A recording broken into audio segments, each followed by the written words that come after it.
Welcome back to the Modjeska Simkins School of Human Rights. Of course, this evening we're going to be covering a subject and a topic that I think actually ties quite nicely into that video. Of course, as the film that we just watched showed, in recent years in South Carolina and other states across the country, we have state governments that are holding up the receipt of millions, if not billions of dollars in aid to Medicaid recipients. Many of those who are in state governments, like in South Carolina, who are opposed to this idea of using Medicaid money, actually their ideology can be traced back to ideas about states' rights and nullification that we see so prominent in the 18th, 19th, and 20th centuries. And tonight, we're going to actually get into some of that, especially in regards to the history of the state of South Carolina. So tonight is a lot about state constitutions, the nation's constitution, and how both of those were heavily shaped by the issue of slavery and the issue of enslavement. All right, so before we get to that, I do want to continue our weekly tradition of doing introductions of folks coming in via Zoom. We're doing at least 5 every single week. So again, as you might remember from last week, if I do call your name, please turn your camera on, give us your name, tell us where you're zooming in from, and say a bit about why you're taking the Modjeska School. Because again, we're very interested to hear about why folks are taking the school and what piques their interest. And my first person to call on will be Cecil Cahoon. So Cecil, could you please unmute yourself, please? Thank you, Dr. Greene. I didn't expect to be called. I'm Cecil Cahoon. I'm zooming in from Lexington, or some portion of Lexington County that's between the town of Lexington and West Columbia. And I'm at home this week instead of being on the road traveling for work. The reason I'm taking the Modjeska School now for the 2021, 22, 23, fourth year in a row is because I am mesmerized at learning the people's history of South Carolina and unearthing in each iteration of the Modjeska School new details about the struggles and strains of good and common, ordinary, decent, hardworking people just trying to get along and make it a way in a place where a way was not made for them, and they have to make a way for themselves. And I appreciate very much, Dr. Greene, your edifying us through each iteration of the school. Thank you so much for those kind words, Cecil. And again, also Cecil's also, I believe, on the board of directors for the Modjeska School. So we're definitely glad he's here. He's also one of the reasons why every year when I teach this course, I'm always making slight adjustments. So it's not the same experience every single year. So Cecil, we're glad to have you here once again this evening. Up next, Joyce Argo, could you please introduce yourself?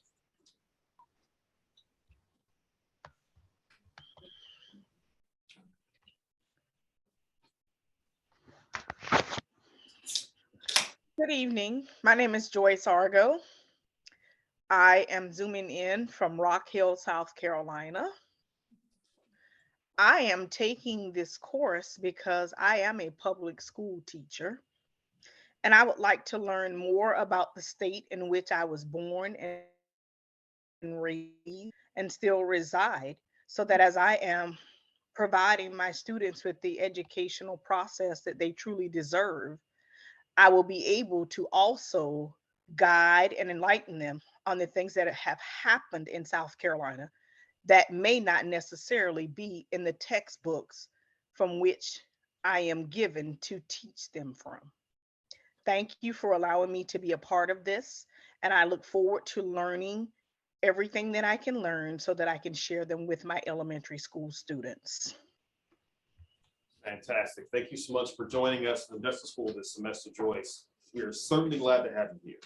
Thank you. All right, up next, can we get Etta Lennon, please introduce yourself?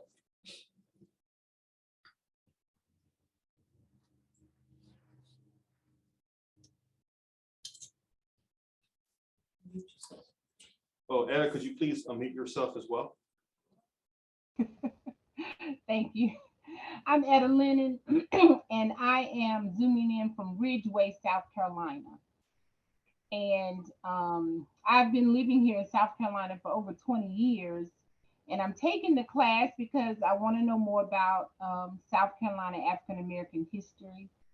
And I've already learned so much in just two classes, and I just can't imagine, how much more I'm going to learn. And it's all very fascinating to me. And I'm glad to be here.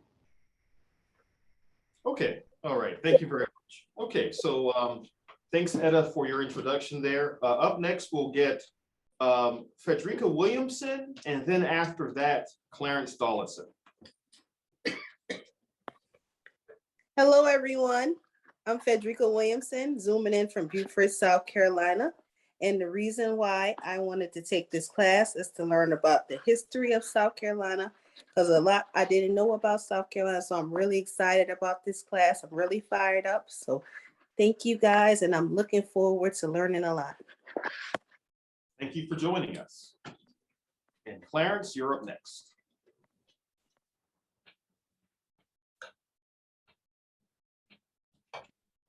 Can you hear me now? Yes. Okay. My name is Clarence C.J. Dollison. I live here in Columbia, South Carolina. I'm coming from there. And my biggest interest is what I perceive as the CRT problem or debate or whatever is going on and all. And I just think we all need to get involved because we're being asked to endorse a lie. And I just don't think it's very positive. I see a couple of people on the Zoom call that I already know, and one or two others and all that I think are in there also. So I'm very privileged and pleased to be with you. Thank you so much, Clarence, for joining us this afternoon. So again, we're going to keep doing introductions during the course of the semester to get to know folks who are taking the school. Again, this is all because we had some Zoom issues on the actual introduction day a few weeks ago. But Clarence, it's funny you mentioned CRT because on that particular day, I received a question about how I felt about CRT. And I think this is as good a way as any for me to introduce myself. As a historian working here in South Carolina, one of the reasons I'm so enthused about continuing to work with the Modjeska School is because we can have those kinds of difficult conversations about the history of our state, our country, and our world. And whether or not we find ourselves engaged in debates about critical race theory, which as a historian for the record, I want to point out, actual critical race theory is actually a legal framework for understanding the world. What a lot of politicians are talking about pushing back on is actually just good, decent, well-done history, whether it's Black history, African-American history, or Southern history. Now, we'll touch on concepts of critical race theory down the road, but keep in mind that the history we're learning in this class in the Modjeska School is the kind of history that we all need to know as both engaged activists and as engaged citizens. With that being said, tonight we're going to get into some really important topics in terms of understanding how the new nation of the United States and the new state of South Carolina both dealt with issues of slavery and citizenship from the era of the Constitution to just up until the American Civil War. So I will say in advance, some of the PowerPoint slides I'm going to show you are a bit heavier on text than usual, but that's because I want to make sure we break down each of these topics ever so minutely and finally so that we all are on the same page as we go forward. Now, one thing about the history of South Carolina I want to emphasize in the Modjeska School is that this state has played a major role in American, and I would argue global history. In fact, considering the size of the state and the size of its population, you could make a case it plays an outsized role in the country's history. And we're going to see a lot of that play out this evening. You really cannot understand the United States without understanding South Carolina, for better or for worse. So let's go ahead and get this show on the road. Now, the first thing you're going to see, of course, is a statue of, some would say, a famous figure. Others would say an infamous figure in the history of South Carolina. This statue, of course, is the statue of Denmark, DC, that is currently residing in Charleston, South Carolina. Now, for those of you who are from the state, especially those of you from the Charleston area, you may recall that there was a pretty deep debate about whether or not DC himself deserved the statue. Now, this class is not purely or entirely about who deserves monuments and who deserves statues, but I think we'd be remiss if we didn't at least talk about who the state has, and more importantly, has not honored during its history. And certainly DC receiving a statue is a turning point in Charleston's own long and tortured history of dealing with its history in the slave trade and in enslavement. Rest assured, we'll come back to DC in a few minutes. Now, as you might recall, the last time we met last Monday, we finished up by talking about the end of the Revolutionary War and the fact that South Carolina had experienced a massive upheaval amongst its enslaved population. Over 25,000 people who were enslaved fled slavery in the Palmetto State during the War of American Independence. Now, in the immediate aftermath of the war, not only is the new nation of the United States trying to deal with its own issues in terms of building a new central government, trying to recover from the wounds left behind by the war, but South Carolina itself is also trying to recover from the war as well. For example, the very reason we have the capital in Columbia, South Carolina, is because of underlying tensions between the Low Country and the rest of the state over where political power should reside within South Carolina. You may recall up to this point, many of the important actions being done in the Palmetto State are being done in Charleston. That's really the center of power. But as more and more South Carolinians begin to move further and further inland, you have more white South Carolinians demanding that the state government be more responsive to the needs of the folks living in the upstate, in the Midlands. And so that leads to the creation of Columbia, South Carolina in the 1780s. The city is founded to essentially be the capital city of South Carolina and to represent a sort of compromise between the folks living in the Low Country and the rest of the state in terms of where power will lay. And a good part of this is thanks to this man, John Lewis Gervais, who was, of course, a delegate to the Continental Congress in the 1780s. And he's the one who pushes for the creation of the new city of Columbia, South Carolina. So again, if you're crossing the Bay Bridge or if you're mispronouncing his last name, just know there's a reason why the bridge is named after him.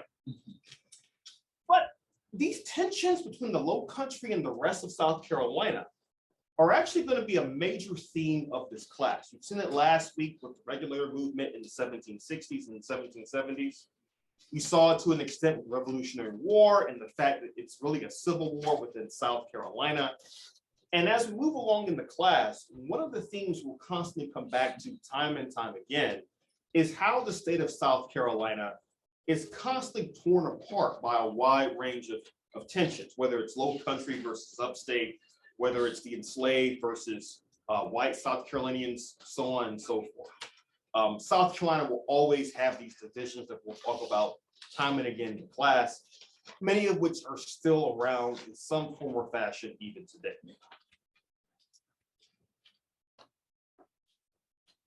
Well, speaking of division, by 1787, most Americans are realizing that the Articles of Confederation, America's original governing document, isn't quite working the way people had hoped it would. For one thing, it left behind a weak central government that was without the ability to tax its citizens, had a difficult time building a national defense. You even have, amongst the various states, tensions over trade and the like. For example, states could actually create their own currency. So you could come from Georgia and go into South Carolina and have to basically convert your currency into whatever people in South Carolina were using. To make it clear, in the 10 years since the beginning of the Revolutionary War, it was quite obvious to many Americans that something needed to be done, that the Articles of Confederation had to be revised. Now, it's worth noting that I think most folks in the class, if not all of you, are at least somewhat familiar with the 1787 Constitutional Convention held in Philadelphia, Pennsylvania. Now, what makes the convention so interesting is that when the states first met in April and May of that year, the original idea behind the convention was that it would simply be a way to revise the Articles of Confederation. They might tinker with some of the articles, add a few things, subtract a few things. So, to be honest, when in September the convention ended and the delegates went back home to their various states, most Americans were more than a little surprised to find out that the articles had been completely rewritten into this new federal constitution. Keep in mind that the convention itself was actually held in secret. For several months, no news came out of Philadelphia. In fact, most of what we know about the convention proceedings actually comes from the diary entries of James Madison, who was keeping daily records of what was being said at the convention, who was proposing what, and so forth. Now, for the purposes of our discussion this evening, we're really going to focus on South Carolina's role in the Constitutional Convention. And you may be surprised to see how prominent a role the state actually played, both in the convention and in some of the more controversial parts of the Constitution. Okay, really quickly, before we move on, both a show of hands here in the classroom, and also if you're on Zoom, you can just raise your hand on Zoom virtually. How many folks have actually read the Constitution in the last year or so? Just read parts of it. Okay. Now this is, I'm not surprised because, you know, the Constitution is one of those documents that does not exactly make for easy reading. But it is a document worth looking at and thinking about deeply. Well, okay, so Brett has a copy here with him. So Never leave home without it. see, Brett, we can say that Brett Hersey here is a true patriot because he has the Constitution with him at all times. It helps the policeman understand my rights. Well, that's certainly that's certainly a good point and a good thing to point out, right?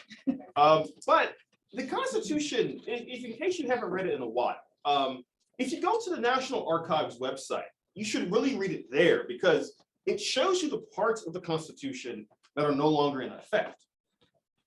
And we're going to talk about some of those this evening because they do have to do with the institution of slavery. But South Carolina itself played an important role in the convention. And these are some of the delegates at the Constitutional Convention who are playing a leading role in its proceedings, including Charles Pinckney, Pierce Butler, Charles Cotesworth Pinckney, and John Rutledge. All right, these four gentlemen represent the state of South Carolina at the convention in summer of 1787. Like so many other delegates from across the country at the convention, what they're trying to do is to A, make sure their state interests are well represented, and B, make sure they leave the convention with some sort of document in hand that they can then show the people of South Carolina. Now, who were these gentlemen? And why were they so important to proceedings at the convention? Well, let's talk about them one by one briefly, and then we'll discuss some of the things they actually did at the convention. Because again, there are some parts of the Constitution that would not exist or would exist in altered form without these gentlemen being there.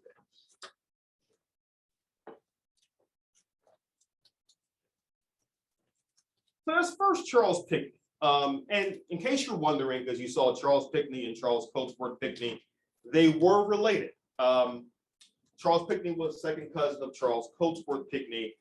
And Pinckney, if you might recall, he was actually captured in the Revolutionary War during the fall of Charleston in 1779.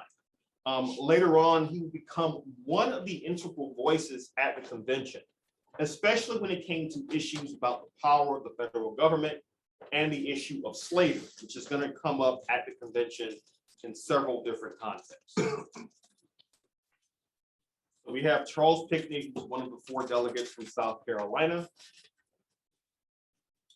We also have, amongst others at the convention, here's Butler. Now, Butler is really important because his voice at the convention shows how in the early Republic era, there was a strong link between a strong belief in slavery and enslavement and supporting a strong federal government.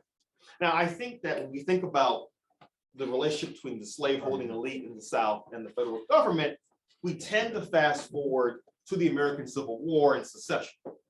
But what you have to remember is that in the first really 60, 70 years of American history, it's the American South that really has most of the advantages in the Senate and the Congress and Washington, D.C. Talk about why in a second. But certainly, Butler is one of those figures who makes an argument that to protect and defend slavery in the South, we are going to need a strong national government to do so. Now, context here is king. Recall that Butler and other South Carolinians had only a few years previously seen what could happen if the state of South Carolina and the entire country were in a state of general revolt during the Revolutionary War. Again, tens of thousands of enslaved Africans escaped to freedom during the Revolutionary War period. And folks like Butler are thinking about that in terms of how to create a constitution that can help uphold the institution of slavery. So much of what South Carolina is devoted to during this time period is about finding ways to make sure that the institution of slavery is never again threatened. You also have John Rutledge. Rutledge was the governor of the state during the Revolutionary War, and he's also seen as someone who's an advocate for the South and an advocate for slavery. I think you can all see a trend here that many of the folks from South Carolina are devoted to making sure slavery is kept intact and is in fact protected fiercely by this new US Constitution.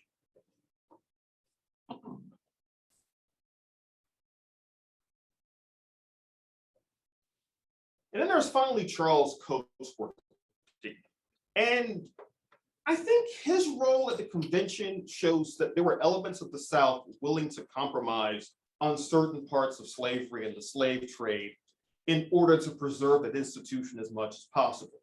For one thing, he's one of the advocates for a compromise between Northern and Southern delegates to temporarily end the slave trade. As you might recall from your civics lessons, in the Constitution itself, when the convention meets in 1787, one of the things it decided to compromise on is the idea of banning the slave trade into the United States. This was seen as a compromise between anti-slavery delegates and pro-slavery delegates. And in essence, what they did was they said, we will keep the slave trade going until 1807, and we'll let Congress decide on whether or not to end the slave trade that particular year. That was seen as a compromise from the two sides, as a way to kind of help the debate about slavery cool off for a little bit. And of course, Pinckney was also important, making sure that the Senate was the place where treaties were ratified. Another key theme of Modjeska School is thinking about how the state of South Carolina also plays an important role in American foreign policy, which we're going to see some of tonight and see plenty of times in the weeks to come as well. So those are what the delegates from the state of South Carolina are pushing for when they go to the convention in 1787. Again, keep in mind the context of this. It's only a few years after the end of the Revolutionary War.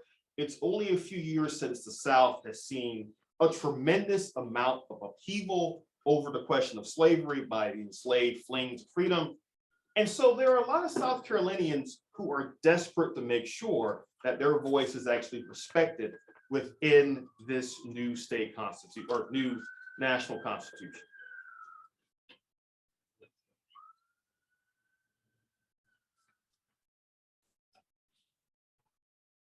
Now, again, I think some of this is old information for folks, but a refresher is never a bad thing. Now, when most historians discuss the Constitution, and we discuss, well, what were some of the big debates surrounding it? One of the big things that comes up time and time again is, well, how do we apportion representation at a federal level? As you might already know, the Virginia plan was proposed that would give bigger states more representation in Congress, whereas the New Jersey plan argued for giving each state one vote. Now, the Articles of Confederation gave each state an equal number of votes, and most delegates at the convention felt that simply didn't work. So a compromise was reached. We have a House of Representatives where the size of your state delegations is determined by your population. Then we have the US Senate where each state gets 2 votes. But how do you actually apportion representation to states that have large enslaved populations?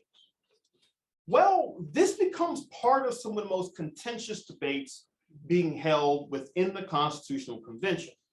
Another tie next to that is the idea of the federal government having the authority to track down escaping enslaved people. Pinckney and Butler are among the strongest advocates for what becomes known as the Fugitive Slave Clause in the US Constitution, basically granting the federal government the right to apprehend enslaved Africans, no matter where they are in the country, and to take them back to their masters. That was written in the Constitution from the very beginning. There are Northerners like James Wilson who oppose this. But the irony here is that to seek compromise, Wilson of Pennsylvania becomes one of the supporters of what becomes known to history as the 3/5 compromise. So in essence, at the Constitutional Convention, many of the convention goers, especially from the South, were arguing we should have representation based on our total state populations, which of course includes the enslaved. However, delegates from northern states argued that's deeply unfair, especially to us in the North, where our slave populations are declining or dwindling. Many northern states by 1787, in fact, have already put in place mechanisms through their state governments, through their constitutions, to gradually abolish slavery. The 3/5 compromise is designed as, in essence, a peace treaty between North and South over how much power the Southern states will have in both the US Congress and the Electoral College.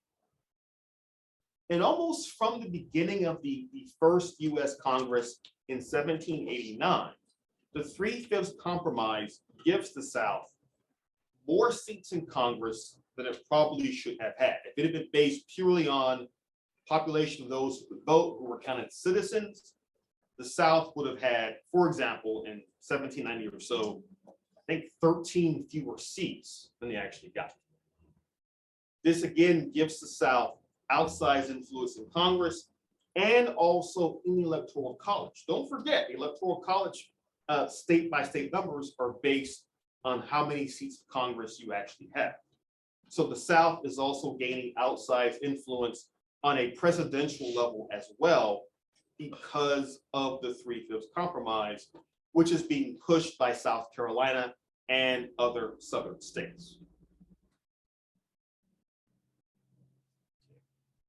Let's check. Yeah, I think Cecil makes a good point in the chat about the control the North has over commerce. That's certainly a really good point. Again, this is what compromise works in the 1790s, where the North is trading off issues of slavery in exchange for Southern support for the Constitution. The South is giving way on some issues about international trade, commerce, and federal power to make sure that slavery is kept intact. And these early years of the Republic are pretty crucial in setting the groundwork for how the Constitution works and how the Constitution is interpreted up through the American Civil War.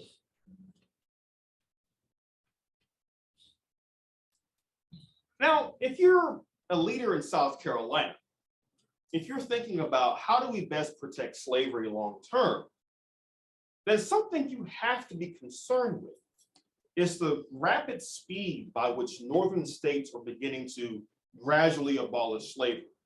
Right? By 1787, Vermont, Massachusetts, Pennsylvania, New Hampshire, Rhode Island, and Connecticut had all either abolished slavery or had put in place gradual abolition, where they would set a certain date by which the offspring of enslaved Africans would be freed from slavery. Now, in most of these states, it doesn't mean slavery ends overnight. For example, we look at the census records of New Jersey.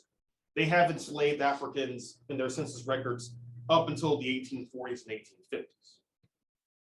But it does show that in the age of the Revolutionary era, not just the American Revolution, but as we'll soon see, the French and Haitian and Spanish revolutions of the late 18th century, the idea of abolitionism, of ending slavery, starts to gain strength on both sides of the Atlantic.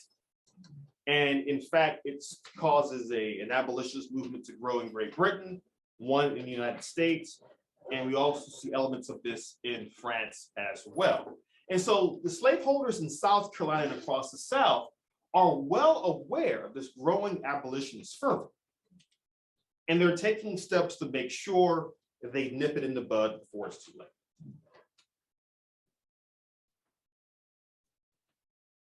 Okay, and again, the ideas behind the Three-Fifths Compromise are, again, a part of a larger system of compromises and trade-offs to make the Constitution to a viable document. And it's important to note that John Rutledge himself serves on the committee that creates, out of the Virginia Plan, our modern House and Senate system. But Rutledge tells the committee devoted to this idea that the Constitution as it's written does not guarantee the federal government the right to end slavery on its own. So right off the bat, what you're seeing is that folks from the South, especially South Carolina, are making sure that the system is democratic enough to exist and to survive, but they want to make sure that long-term the Constitution cannot infringe on slavery itself as an institution. So we see these questions of slavery and freedom in the Constitution from the very beginning. And not surprisingly, South Carolina plays a role in that.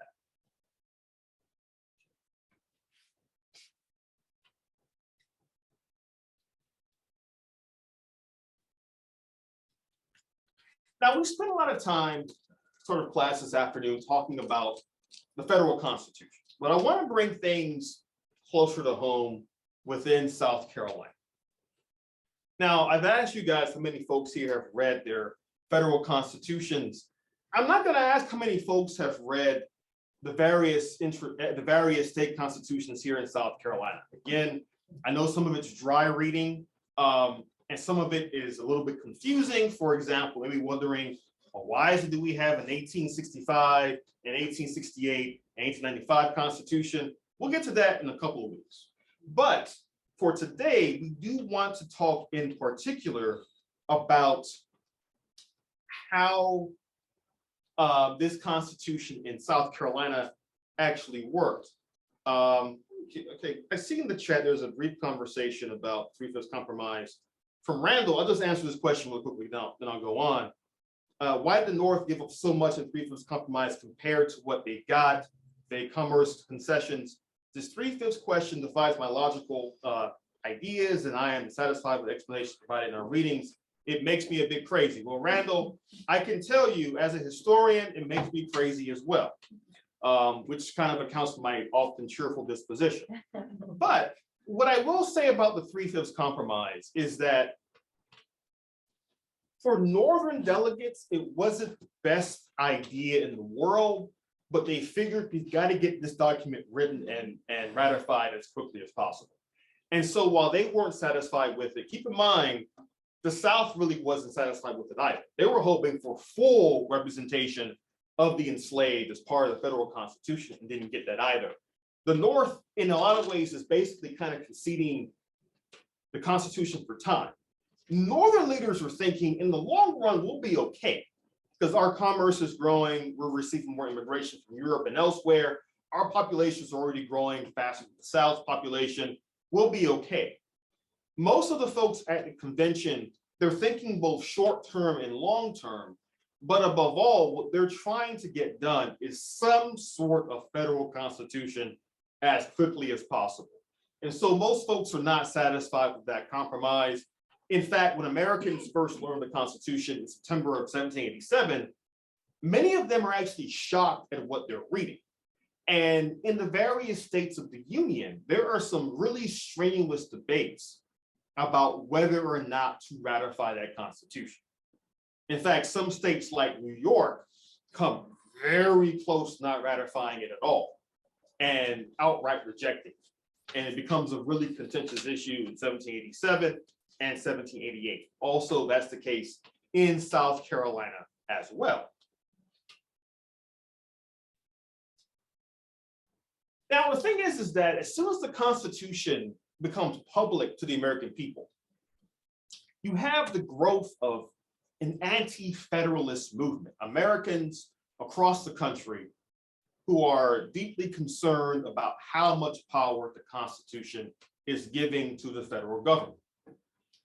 Now, in the South, you have folks like Adonis Burke, who becomes one of the leaders of the anti-federalist movement in South Carolina. But many of the elite in the state actually support the federal Constitution. They see it as the best way, again, to safeguard slavery, to safeguard commerce, to safeguard a stable system that will work for the elite of South Carolina. Now, the Anti-Federalists had a number of reasons why they had qualms about the Constitution. A big one, especially in the South, was the power of aristocrats and the plantation elite growing by leaps and bounds. They feared this would continue under the Constitution. Also, there were concerns about how much power was divided between the states and the federal government. Now, this becomes a bigger issue down the road, especially for Southerners, but this is already on the minds of many Americans in 1787. Finally, and perhaps most important for this class and for a basic understanding of the Constitution did not include any basic safeguards for individual rights or liberties. The original Constitution did not include anything about freedom of speech, freedom of religion, so on and so forth. What we know now as the Bill of Rights was added to the Constitution as a way to placate many anti-federalists and to respond to fears that some even expressed at the convention that basically said, well, the Constitution lays out how the government works, but it doesn't lay out what our individual rights and liberties are. And this is where the Bill of Rights comes in. As a matter of fact, again, like I said before, if you go on the National Archives website, if you go there and look at the Constitution, you have the Constitution and the Bill of Rights are separate. Because in one way, while we think of them as the same document now, you have to remember the Constitution comes first, and then the Bill of Rights is added shortly thereafter to ensure the passage of the Constitution, make sure that the prerequisite 9 of 13 states ratified it in the late 1780s. Again, there is a whole lecture we could do and talk about in terms of the ratification fight and the ratification debate. But in South Carolina, some of these Federalist and Anti-Federalist battles are in many ways extensions of battles between the Low Country and the rest of the state over statewide powers and federal powers. So Rawlins Lowndes, for example, was one of the other leaders of the Anti-Federalist movement. And his worry is that the Constitution will make South Carolina and other southern states into what he refers to as the backcountry of the United States, meaning the Constitution as it was built, in his eyes, would leave the rest of the South behind, and it would heavily favor the North from commerce, from the growing industry, and so on. So again, a lot of these fears about the Constitution being expressed by South Carolinians are fears about the defense of slavery and really building up the state of South Carolina as a new economic power in the country and in the hemisphere. Keep in mind, Charleston by the 1780s is one of the largest cities in the Western Hemisphere and is heavily dependent on trade and especially the trade of enslaved human beings. And the folks in South Carolina desperately want to protect that. Yes. In 1787, are there just the 13 original colonies, or are there more states that attended the Constitutional Convention? It was originally just the 13 colonies, but what you're seeing by 1787 is that there was further movement of Americans out west, so that by the early 1790s, you have new states like Kentucky, Tennessee, places like that. But at the Constitutional Convention, it's just the 13 states. Thank you.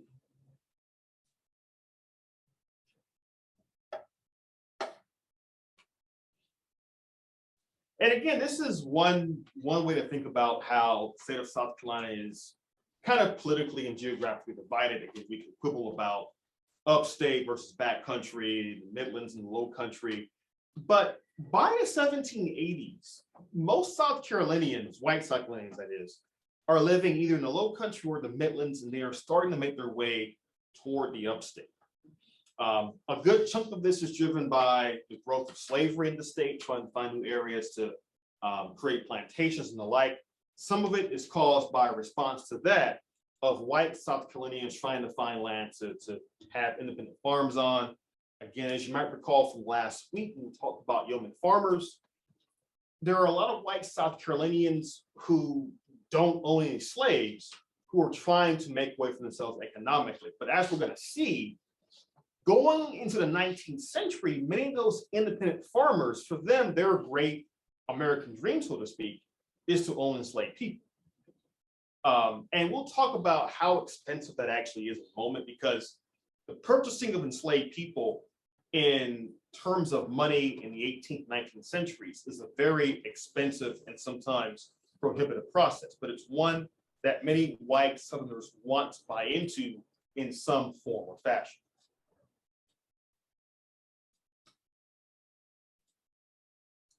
Okay, and again, this actually raises some of the questions that the anti-federalists are also deeply concerned about in 1787 and 1788. Again, they're worried about the end of the slave trade in 1808. They believe that navigation laws and other laws related to commerce benefit the North and not the South. And they're also worried even about state debtor relief. Now, this is a kind of, I think, an initiative we never talk about now. But one of the big arguments in the 1780s was, in the aftermath of the Revolutionary War, if you were someone who was deeply in debt, who would you pay your debt to? I mean, the British are going to come back and get their money, obviously. But then the individual states start passing laws that actually relieve debtors of their debts. And there's a fear that if this Constitution goes into place, they may declare those state laws null and void, which again worries many anti-federalists, because many Americans after the war are deeply in debt because of the war itself, because of disruption to trade and commerce, and so forth. And so there are some issues here with ratification that have been largely forgotten by history, but in the 1780s were very important to folks involved in this debate. And again, with the ratification argument, you do see a division within South Carolina between folks in the Low Country versus people moving into a newly settled parts of the state, such as the backcountry, the upstate, and the like. Again, reflecting political attitudes and divisions that have been there for decades and will remain so really going to the 19th and 20th century. In case you want some numbers on how this vote actually went, though, the state convention for the Constitution votes overwhelmingly in favor of ratification, 149 to 73. Now, to break it down by region, however, the Low Country is overwhelmingly in favor of it, 99 to 1. Whereas the backcountry is somewhat opposed to it, 57 opposed, 28 in favor. However, I think what this breakdown really shows is how divided the state is over a wide range of issues. This is merely being reflected in the ratification fight for the US Constitution. But it also shows how the Low Country is able to really consolidate political power in a way the backcountry cannot. Because again, only one person in the Low Country, that delegation, votes against ratification. The other 99 delegates vote in favor of it. So they're able to stay on the same page.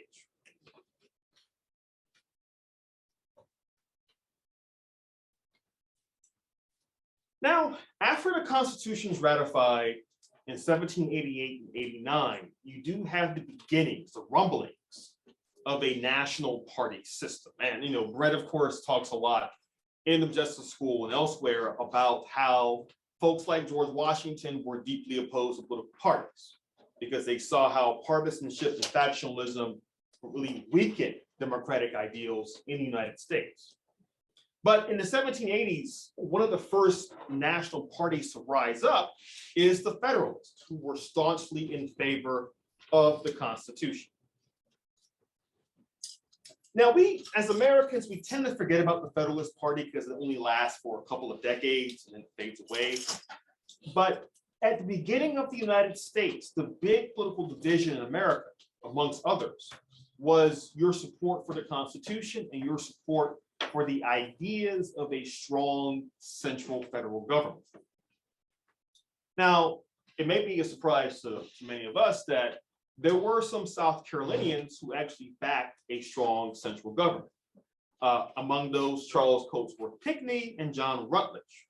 They become supporters of the Federalist Party almost from its inception, and they really believed that the Federalist Party provides the best way to keep a strong central government, while also, this is worth noting too, making sure this Constitution doesn't get too democratic, if you catch my drift.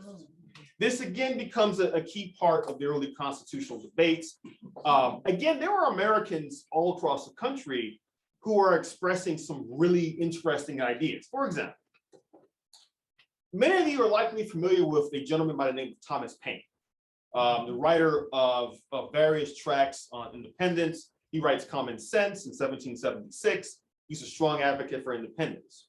By the 1790s, Thomas Paine is becoming increasingly radicalized by events in France and elsewhere, and writes other pamphlets and books where he lays out a political vision for the future.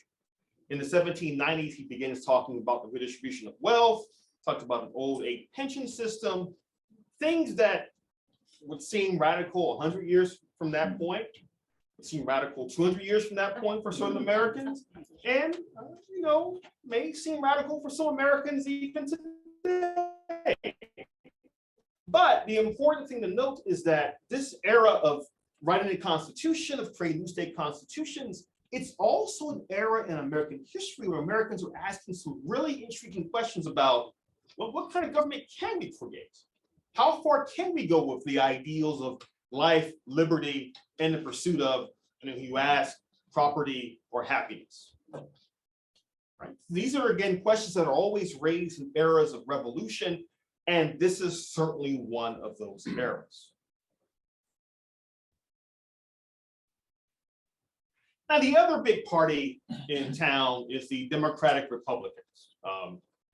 This is the one part I always hate teaching about this US history, is saying Democratic Republicans over and over again. That's a mouthful, to say the least. But I think it also reflects their own views on politics.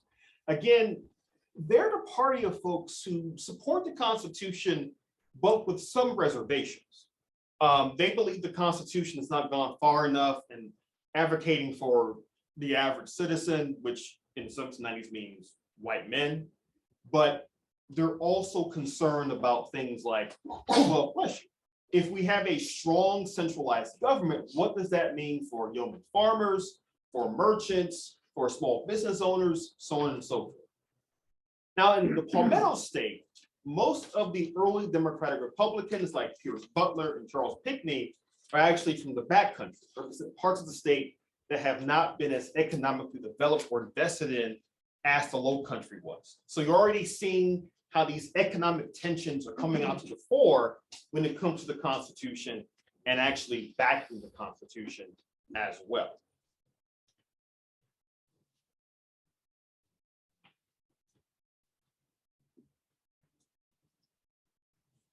Meanwhile, in South Carolina, the state has to do this thing called write its own constitution. And a big part of this writing of their own state constitution is that it has to follow the precepts of the national constitution. It can't say anything it can do that this national constitution can't do, so on and so forth. But this writing of a new state constitution is also split between the Low Country and the back country. Let's talk a bit about what this Constitution actually looks like. Now, I mentioned a moment ago concerns about small d democracy across the country. We see this in South Carolina. This new state constitution actually reduces the number of seats in the state legislature from 208 to 124, consolidating some power in some parts of the state and leaving other parts of the state completely behind. To actually hold office in South Carolina, you have to have the following things: hold 500 acres of land and at least 10 enslaved people, or at least $11,000 worth of real estate holdings. In essence, to run for office, you have to be wealthy. Also, I mentioned a moment ago that they have a new state government in Columbia. Well, that's true. The capital is in Columbia. But most of the major state offices had two offices, one in Charleston and one in Columbia, such as there being two straight state treasuries, two key state offices in various positions, one in Charleston, one in Columbia. The Low Country is willing to concede some of its power, but not a whole lot. And I will not get into any jokes about what it would look like if we had two state offices today. I just want the one that we have to actually work, but I digress.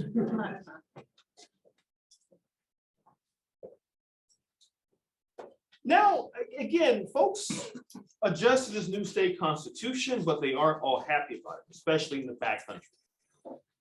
And they form what's called the Representative Reform Association, where folks in the backcountry are arguing, yes, we live in the backcountry, we're not in the Low Country, we're not part of the Low Country elite, but that doesn't mean we shouldn't have equal representation in the state legislature. And among those who support this Representative Reform Association are John Kershaw, William Falconer, and Wade Hampton. In case you're wondering, no, it's not that Wade Hampton. It's that Wade Hampton's grandfather. All right. So last week we covered a Calhoun. Today we cover a Hampton. As you can see, in South Carolina, politics is truly generational. One of the things that they end up producing is a pamphlet. You can actually go online and read this. It's called An Address to the People of South Carolina by the General Committee for the Representative Reform Association at Columbia. That's a mouthful, but what they're basically saying is this: the state government is not truly democratic. It does not represent the will of the people because it gives way too much power to the Low Country. Again, by this time, the majority of white South Carolinians are living in the backcountry, or soon to live in the backcountry.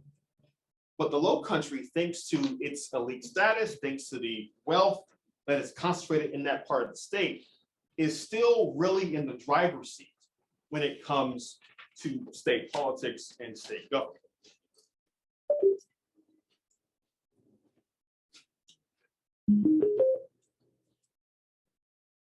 Now, I note that I see in the chat that Cecil Rigby has pointed out that the state, well, no, you're right. It had a Black majority after the Civil War, but even in the late 18th century, the Black population of the state is pretty substantial. As a matter of fact, if you go on the Modjeska Simkins School website for today's class, for class session 3, it actually shows a series of maps that show how the demographics of the state are changing dramatically from 1790 until 1860, how the state is becoming increasingly Blacker because of the slave trade, because of its dependence on slavery, to the point where during Reconstruction, as we'll talk about in a couple of weeks, the state is majority Black. Dr. Greene, Yes. backcountry leaders with Wade Hampton being one of them. Wade Hampton was in Columbia, so at some point early in the game, Columbia was considering itself backcountry. Pretty much, yeah. Yeah, I mean, that's a good point. You know, again, Columbia starts off in the 1780s, principally as the capital of the state of South Carolina, but it takes a while for the city to grow and to acquire its own political power, so to speak. But basically, if you weren't living in the Low Country, you were kind of considered to be in the backcountry, no matter what part of the state you were in. But again, this helps to to really explain how the state's politics change over time, where you see significant divisions over state power, democracy, and so forth at this early stage, but things are going to change dramatically in the next 40 to 50 years, thanks in large part to the institution of slavery.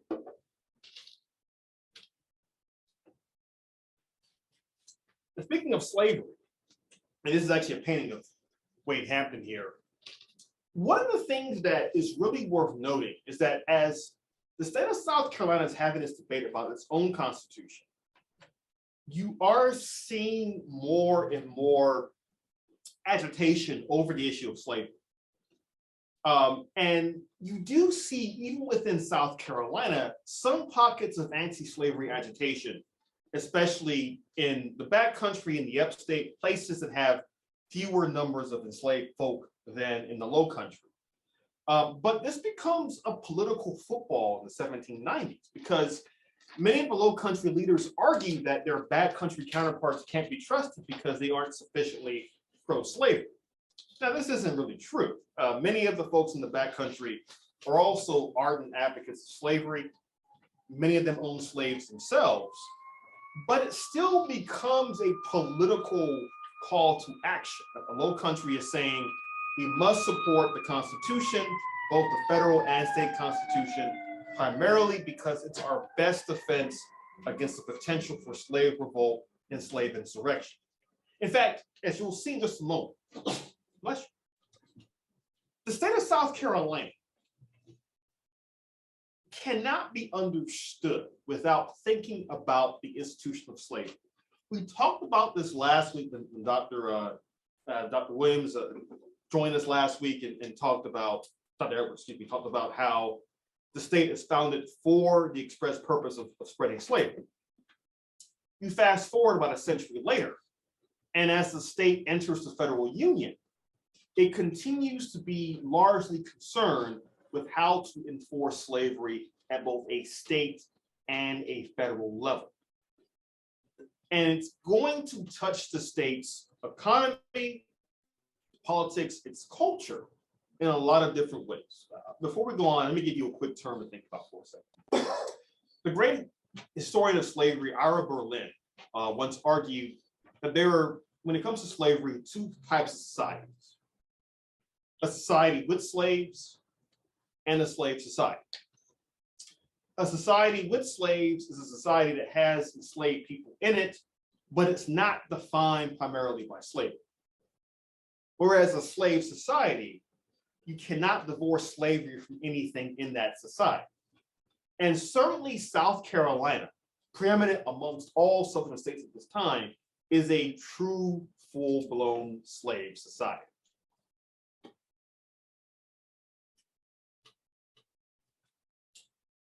Now, you do see some anti-slavery opposition in South Carolina. We're going to talk more about this in a moment. But you do see some of the Methodist churches, Presbyterian and Baptist churches becoming hotbeds of abolitionist agitation.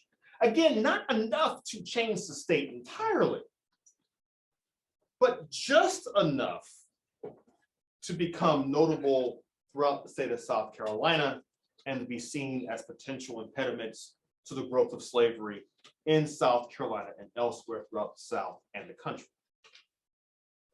Quakers arrive in the state too, and they have a presence in several counties, including Kershaw, Lawrence, Newberry, and Union counties as well. Quakers being one of the primary anti-slavery movers and shakers in the late 18th century.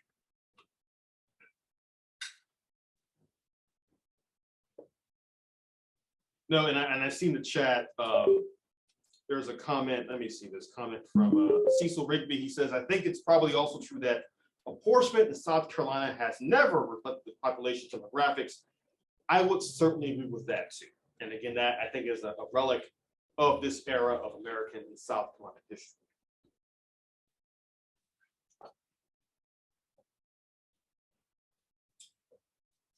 Now, I'm going to briefly touch on the French Revolution. And the French Revolution, of course, is one of those dramatic moments in world history that we could take an entire semester talking about. But to make a long story short, In 1789, people of France begin agitating for more representative form of government, and they agitate against the absolute monarchy of King Louis XVI. By 1793, the French Revolution is transformed from the creation of a constitutional monarchy to a republic, which involves the beheading of poor old King Louis XVI. By 1793, France is at war with other nations in Europe who are afraid of the spread of revolutionary contagion throughout the continent. And Citizen Genet, representing France, comes to the US in the 1790s to ask for our support in the revolutionary wars against the rest of Europe. Now, Citizen Genet actually arrives in Charleston in April of 1793. He receives a lot of support in the US. In fact, when he makes it to Philadelphia and New York to meet with President George Washington, there are Americans actually bringing effigies of Washington in support of Genet and getting involved in the French Revolutionary Wars. In South Carolina, there is backcountry support for the French Revolution, but many other Americans, especially Federalists, are opposed to it because, again, what they're seeing in France kind of frightens them. The French are introducing new laws in terms of representation, and there are even rumblings in the French Empire of abolishing slavery, which really scares folks in South Carolina, especially because there is a revolution in Saint-Domingue, known to history as the Haitian Revolution. Now, the Haitian Revolution begins in 1791 and lasts until 1804. And the people of Haiti, then known as Saint-Domingue, fought off invasions from France, Britain, and Spain in its pursuit of freedom and full-fledged democracy. Now, you'll be wondering to yourselves, what does South Carolina have to do with Saint-Domingue? Well, a lot, actually. Might be a surprise to you. Again, I want you guys to remember that South Carolina has never been totally divorced from the rest of the world, despite how some folks in the state may act as though we are. But the leaders of the state have always had one eye on the rest of the country and indeed the rest of the world. And this is especially true when talking about slavery. If you think about the institution of slavery in the United States, it does not just stop at the states or the nation's borders. Prominent slaveholders always thought of themselves as part of a slaveholding elite, not just in Charleston or in the American South, but in the Western Hemisphere. They found themselves having much more in common with slaveholders in Cuba or Brazil than they did with Americans who were anti-slavery in Boston or New York. Right? So you want to keep that in mind. And Saint-Domingue represented the biggest fear many of the slaveholding elite had in the Low Country and across the South, the fear of an organized and ultimately successful slave revolt. And folks in Saint-Domingue knew this as well. Now, in the early years of American foreign policy, European leaders were unsure of who to actually reach out to because they still thought of the US as these 13 separate colonies, only loosely unified by a constitution.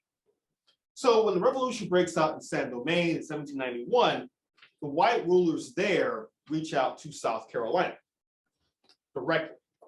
They ask the state government for help in terms of money, weapons, and even asking for the state militia to be sent to Saint-Domingue to help put down the slave revolt.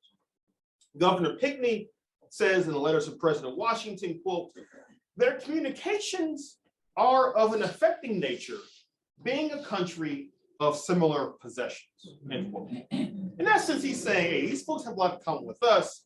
We might want to help them. Now, the state legislature decides to send money to the folks fighting off the rebellion in Saint-Domingue, but they do not send the state militia. Not even South Carolina was that crazy in the 1790s. And I think they soon realized they probably chose wisely not to send the militia because, again, the rebels in Saint-Domingue under Saint Louverture and other leaders of the Haitian Revolution are able to defeat multiple armies from Europe. In fact, the situation gets so bad that British soldiers being sent to Haiti in the 1790s actually mutiny on their ships because they're like, we don't want to go there. It's a death trap for people from Europe. Now, the thing about Saint-Domingue as well, let me go back for a second before I get to that. One of the outcomes of the revolution in Saint-Domingue is that many of the plantation owners who are not quickly killed during the revolution flee elsewhere. Most notably, they flee to New Orleans and to Charleston. And in fact, we have many newspaper accounts in Charleston in the 1790s of low country elite planners telling each other basically, whatever you do, do not let your enslaved Africans interact with those from Saint-Domingue. Because if they do that, they might get some really strange ideas about freedom and democracy, and we can't have that in South Carolina. In fact, there's a newspaper account, I wish I had put it in this PowerPoint, where it's like a direct quote from Charleston newspaper at that time, basically saying, the Negroes from Saint-Domingue cannot be trusted, they're troublemakers, keep your slaves away from them at all costs.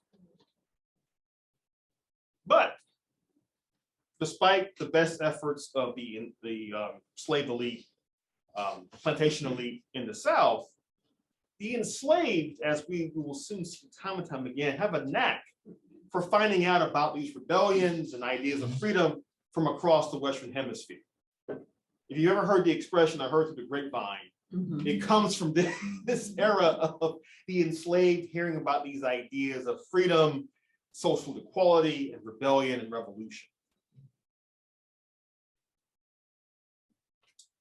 Now, in the meantime, the state government of South Carolina has decided to make still more changes to its state constitution.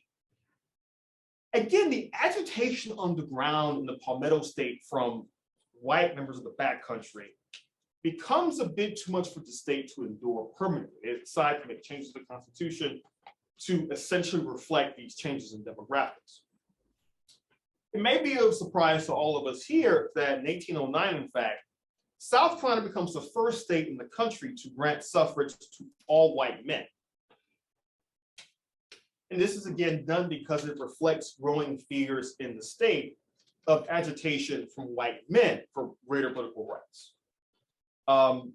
Also, the state government is changed as well. Each parish, each district gets one senator. They're trying to make things as equitable as possible because they want to keep white South Carolina on the same page. Again, it's not a coincidence this happens only a few years after the end of the Haitian Revolution. So much of Southern history is about trying to keep white Southerners on the same page in order to keep slavery intact. Again, the biggest fear white Southerners have in this time period is the slave revolt. Perhaps the only fear superseding that is a revolt of the enslaved and poor whites fighting side by side.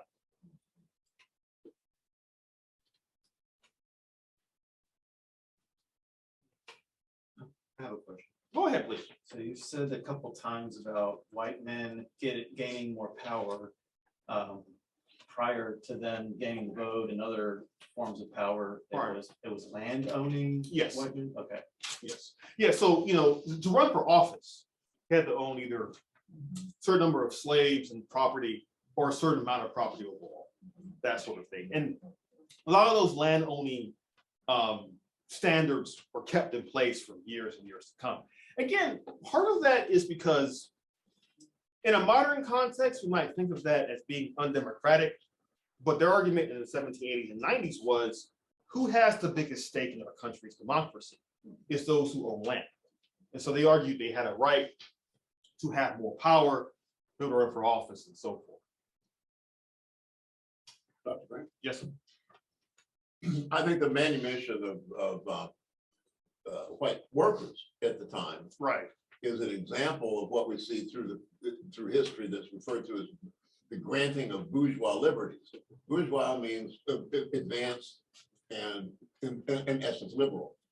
And those are granted a little bit at a time to white Southern workers to keep them from rebelling. And that's why Modjeska talked about civil rights being something that the man can give you and take away.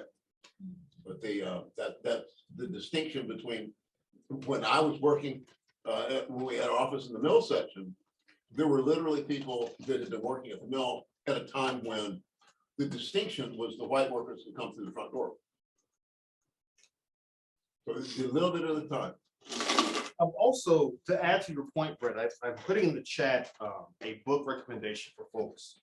A book called Masterless Men by Carrie Lade Merritt. I'll email folks in the class this week about the book as well. But Masterless Men is actually all about the white working class in the South during the age of slavery, and how, in fact, what we know now about the white working class makes the idea of a rebellion alongside the enslaved all the more likely. For example, many Southern states actually criminalized the trade between the enslaved and poor whites. And we know that there was a trade where, for example, the enslaved may produce certain foodstuffs, drinks, etc. They might exchange with poor whites for other goods and services.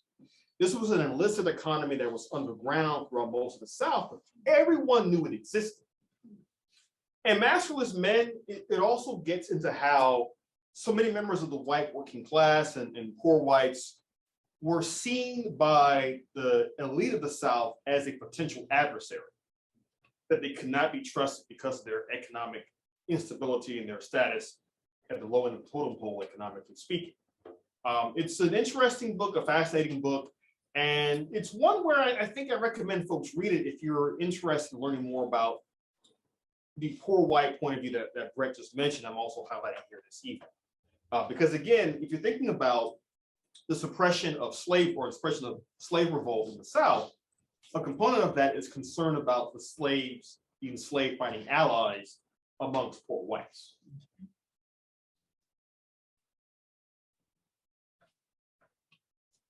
Speaking of slavery, what we need to also remember is that by the 1820s, we've already had examples of slave revolts in Saint Domingue.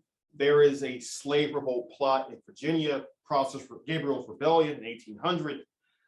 There was also a slave revolt in Louisiana, I'll discuss in a second, 1811. And in South Carolina, there are reports and rumors of potential slave revolts in Columbia, in Camden, and Ashepoo as well. Now, the thing about these slave revolts, purported slave revolts, is that part of it is that people were fearful of slave revolts to the point where they saw a conspiracy where there may not have been one. We see this time and again in American history. But there are other examples where there were actual attempts at slave revolts that only failed at the last moment because of various problems. For example, Gabriel's Rebellion in 1800 in Virginia nearly kicked off, but was basically postponed due to bad weather. And then the revolt, the conspiracy was revealed to the Virginia state government, and they quickly suppressed it. Whereas in Louisiana, in 1811, there is what's called the German Coast Uprising, which is arguably the largest slave revolt in US history. Now, this revolt, as you can see here, it took place not far from New Orleans. And actually, you see some of the current day interstate highways where they would have been at that time.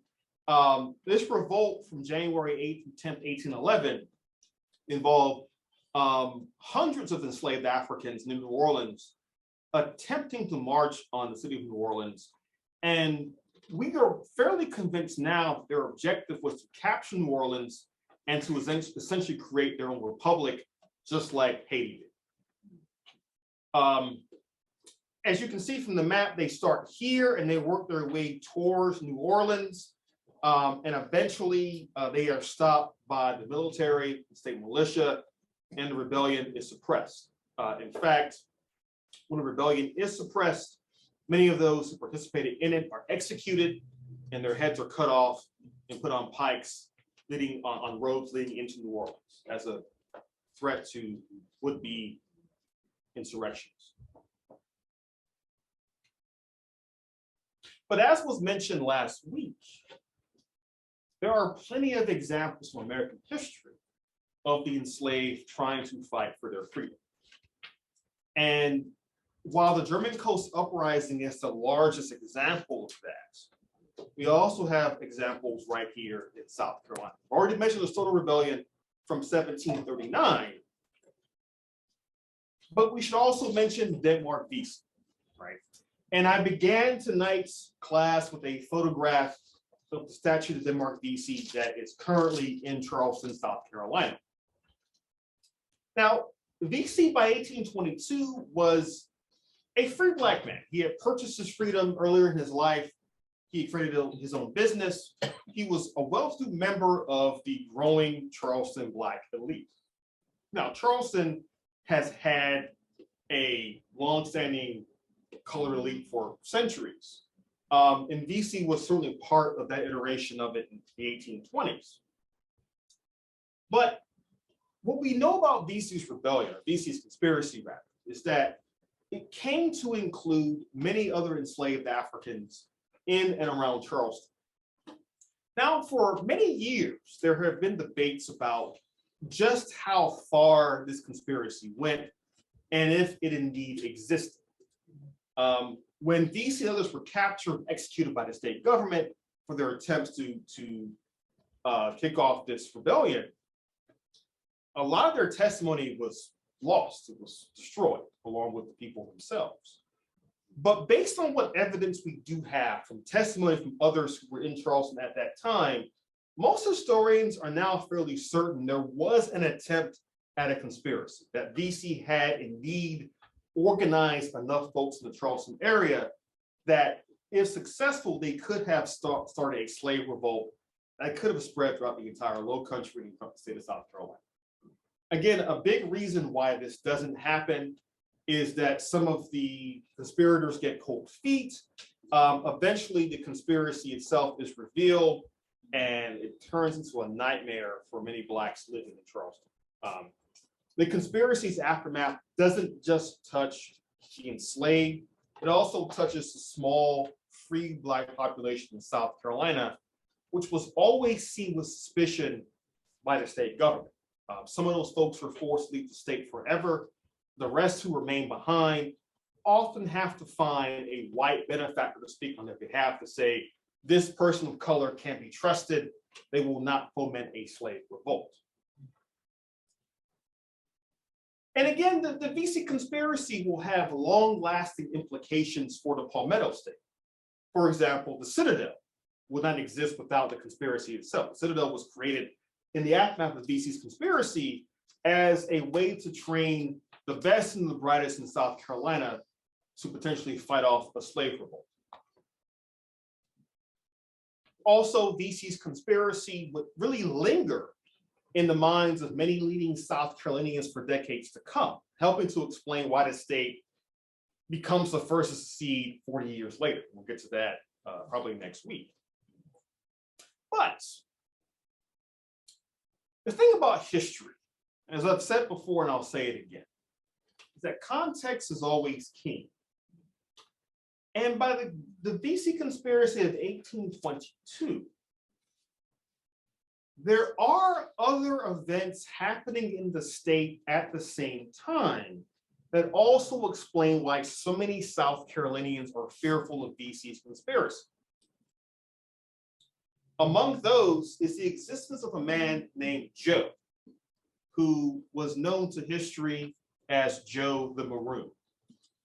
Now, we kind of touched on Maroon communities last week a little bit, but in case you don't know, Maroon is a term used for formerly enslaved Africans who, instead of going north or elsewhere to freedom, they kind of linger around in the area, living off the land, in the process becoming a terror to both white plantation owners and the enslaved themselves. Joe was a prominent example of this. From roughly 1820 through 1823, Joe and his band of other former slaves basically were marauders throughout the Low Country and the Midlands of South Carolina, evading capture for several years. They became seen as a major threat to the existence of slavery in South Carolina The state government pursued various means to capture them. And again, Joe and others like him were seen as these unique threats to slavery because they weren't going north to freedom. They weren't going west or anywhere else. They were staying in the area and causing a lot of trouble for plantation owners in South Carolina. Now, Joe would eventually be captured and executed by the state government in 1823 or so, mainly because an enslaved African named Royal actually cited him and pointed him out to the authorities. That's how he was captured. In the aftermath of that capture and execution, the state government even awarded Royal and his plantation owner a large sum of money to give him his freedom, to reward him for helping to capture Joe. But Joe is traveling around the Low Country, harassing slave owners and harassing the enslaved as well, at the same time as the DC conspiracy reaches its fruition or comes close to reaching fruition. So if you're a state leader in South Carolina, you've got the DC conspiracy on the one hand, you've got Joe on the other hand, and in the background, you have this little thing called the Haitian Revolution. You're thinking slavery is under siege from every single direction. What are we in South Carolina and across the South going to do about it? By the way, the book I have on the screen here is the one that Dr. Edwards mentioned last week, Maroon Communities in South Carolina by Timothy James Lockley. It has a lot of great information about maroon communities in South Carolina. The thing about maroon history is that if you know anything about it, you tend to associate it with Brazil, Jamaica, Haiti. But within North America, you had various maroon communities. For example, the Great Dismal Swamp, you had a large maroon community. And in South Carolina, just up the road in Congaree Swamp, there are maroons as well. I'll tell a quick story about that. So during the Civil War, there were some Union prisoners of war who escaped from Columbia and made their way into Congaree Swamp. Now, if you've been to Congaree National Park, you know that even today with modern technology, it is very difficult to navigate your way through Congaree Swamp. So these Union soldiers are traveling through the swamp. And in one soldier's memoir written 30 years later, he talks about how the only people they trusted in Congaree, really in the entire state, were people who were black. Because they said, we knew they were on our side, even if nobody else was. So these federal soldiers, they encounter various formerly enslaved folks living in Congaree. And they meet a family of folks living there. And one soldier asked them, so how long have you guys been here? And the husband of the family, the father of the family says, oh, you know, years, maybe decades, just hanging out here in Congaree. So we do know that there was some sort of maroon community in Congaree that existed there for years. But this shows how resistance to slavery takes many different forms. We tend to emphasize, I think with good reason, the Underground Railroad, seeking freedom to the north, or if you were further out west to Mexico, for example. But another idea of freedom was the idea of leaving your plantation and going to live in some place that was difficult to navigate, like Congaree or the Great Dismal Swamp or the Everglades in Florida, and just living out there, living out your life year after year after year, evading capture, and at the same time struggling to build your own community. It was a hard life, but it also wasn't slavery.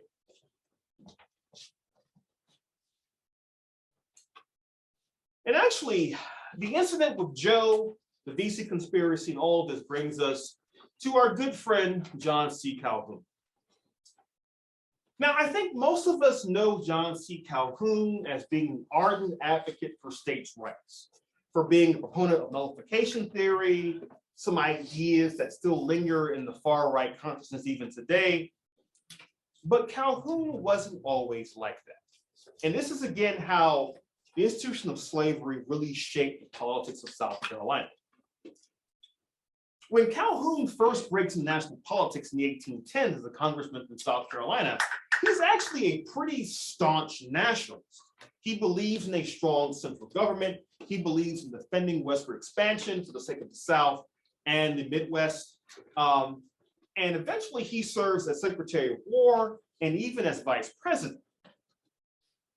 Now, if you stop the historical clock and say the late 1820s, you could have put good money on John C. Calhoun at some point being president of the United States. But his loyalty and fealty to South Carolina and his loyalty and fealty to the institution of slavery totally and thoroughly derailed that potential.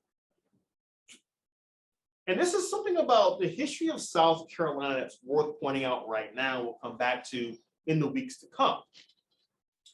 So many of the state's most important leaders, your John C. Calhoun, your Ben Tillmans, your Strom Thurmond, your James Burns, they were all, well, except for Tillman, they were all important national leaders, but their national leadership could only go so far because of their support for either slavery or segregation in South Carolina. And for many of these leaders, they had a choice to make. They could either be national leaders and potentially lose support in their home state, or they could remain leaders of South Carolina and get to a certain plateau in their national power. Now, the way Congress is designed, being a leader from South Carolina is good enough if you want to make noise in Congress and the Senate. But for someone like John C. Calhoun, who I would actually argue kind of closely mirrors James Burns in terms of national aspirations, Calhoun's career is entirely dependent on how he sees issues affecting folks in South Carolina. And in fact, Calhoun is forced to confront his beliefs in nationalism versus his beliefs in states' rights, thanks to the various tariffs being passed by Congress in the 1810s and 1820s especially. Now, you're probably thinking to yourself, okay, what does tariffs have to do with anything? Why are we bringing up tariffs right now? Well, two reasons. Number one, most support for tariffs came from the North. Think about this for a second. If you are staunchly pro-tariff, that means you're trying to protect domestic industries.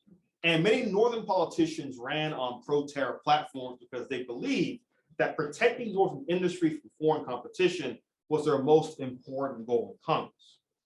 However, if you're in the South, and especially if you're a plantation owner, and you want to buy the cheapest tools possible for the enslaved to use, you're going to be opposed to tariffs. You're going to want a lot of tools and products coming from Great Britain and elsewhere for the cheapest possible price. That's one reason. But second reason I think is even much easier to understand. The debate about tariffs is not actually a debate about tariffs. Don't take my word for it. Let me give you a quote from John C. Calhoun himself. Talking about the tariffs, he said, quote, "It was the occasion rather than the real cause of the present unhappy state of things." In short, what Calhoun and others believe is that if the federal government could successfully enforce tariffs, then what was to stop them from enforcing an end to slavery itself down the road? Maybe not in the 1820s or 1830s, but down the road. And this is where Calhoun comes up with the idea of nullification. He expresses a theory of government that says, well, you know, the idea behind the Constitution holds that maybe state governments actually do have a right to nullify laws they see as unconstitutional. Is that anywhere in the Constitution? Not really, but it is part of a long tradition of Southerners especially making arguments that state governments can nullify or, before Calhoun, interpose on ideas of federal control. In the 1790s, for example, Thomas Jefferson and others proposed ideas of their own version of nullification, where they're saying that states can refuse to enforce laws they deem unconstitutional. You fast forward to the 1820s, and Calhoun saying the same thing, but his primary concern is with enforcing slavery, not just the tariff. Now, in the 1830s, the tariff issue becomes hotly contested. On one side, you have South Carolina, and on the other side, you have President Andrew Jackson. Nullification crisis, in my opinion, is the Freddie versus Jason of US history, where you have two figures who are, shall we say, not fondly remembered in American history, but for different reasons. Certainly Jackson with Indian removal, amongst other things. But in this case, what ends up happening is that Calhoun, serving as Jackson's vice president, by the way, eventually steps down from the vice presidency in protest of the tariff and returns to South Carolina to resume a term in the US Senate representing the Palmetto State, which he do until he dies in 1850. But during the nullification crisis, two things happen that are really important to understanding why there's no Civil War in 1830, but there is one in 1860. Number one, President Jackson is not someone you mess with. And when the state government of South Carolina declares they will not enforce the tariff laws, they will not collect tariffs in Charleston Harbor, Jackson says, okay, fine. How about I send the US Army to the border of South Carolina, and if you don't enforce it, they will cross that border and collect the tariffs themselves. That brings me to point number two. As much as South Carolina has always been a leader among Southern states, in this case, they went too far for the rest of the South. No other Southern state would support South Carolina in this idea of nullification. Even if they were uncomfortable or really against tariffs, they did not believe they had a right to just nullify a federal law on their own. And so South Carolina finds itself politically isolated from not just the federal government, but from the rest of the South. Now, as we go forward, one of the questions we should all be asking ourselves is, how did we go from South Carolina being on its own in the 1830s to really leading secession in 1861? This really reflects how politics in the country, especially around slavery, changed dramatically in 30 years.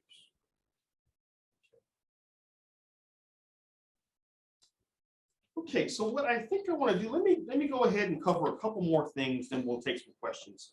Time remaining today. Now, one of the things that I study as a historian is intellectual history. In other words, how various ideas influence both national and world events. And while most of my research is focused on the 20th century, a good chunk of that cannot be understood without looking back a century before. Now, ideas about slavery and racism often go hand in hand, but they're really important to still decipher and break down piece by piece. Now, in the late 18th century, going back for a second, even slaveholders like Thomas Jefferson assumed that slavery was on the way out, that it would be dying out sooner or later. And Jefferson, in many of his writings, expresses ambivalence about slavery, calling it a necessary evil, so to speak. By the 1830s and 40s, generation after independence, many white Southerners see slavery not as a necessary evil, but as a necessary good, both for themselves and for the Africans who they enslaved. Perhaps the strongest advocate for this was James Henry Hammond, a senator from South Carolina who is, this is saying a lot of folks from South Carolina, a particularly unsavory character. I mean, again, we know our famous South Carolina politicians and how many of them were not likable in public or private. Hammond took this to a different level in a variety of ways. We can talk about that a bit later. But one of Hammond's most important contributions to US history is this idea of what he calls the mudsill theory. Now, for those who don't know, if you're building a home, you have to build it on some sort of foundation, which was often referred to as the mudsill, the thing that you build everything else on top of. And Hammond argued that slavery was essential for South Carolina, for the South, for the entire country, because it was the mudsill or the foundation upon which everything else was built. Now, of course, by the early to mid 19th century, you're seeing growing numbers of abolitionists and anti-slavery advocates in the North arguing against this. But Hammond's counter was very simple. All the other great civilizations in history had slaves, and the two civilizations that Americans loved, the ancient Greeks and the Romans, both had large numbers of slaves. So why shouldn't we? And Hammond went further to argue, for us to build the kind of country we want to build, a great nation that spreads from sea to shining sea, well, you need somebody to do the labor. And it has to be the enslaved Africans.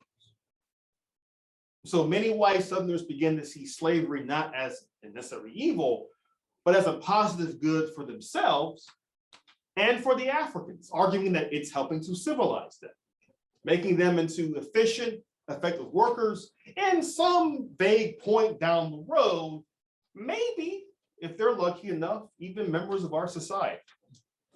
Maybe.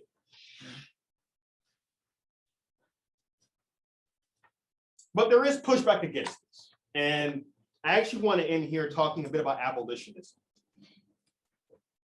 Now, it becomes very easy to think of this history in South Carolina as just one of the plantation elite and slaveholders controlling everything, there being no resistance within the state. But as we've seen from the enslaved themselves, there was resistance. And also there were some white abolitionists resisting as well. For example, the Greene sisters you see here, who were born into a well-to-do slaveholding Charleston family.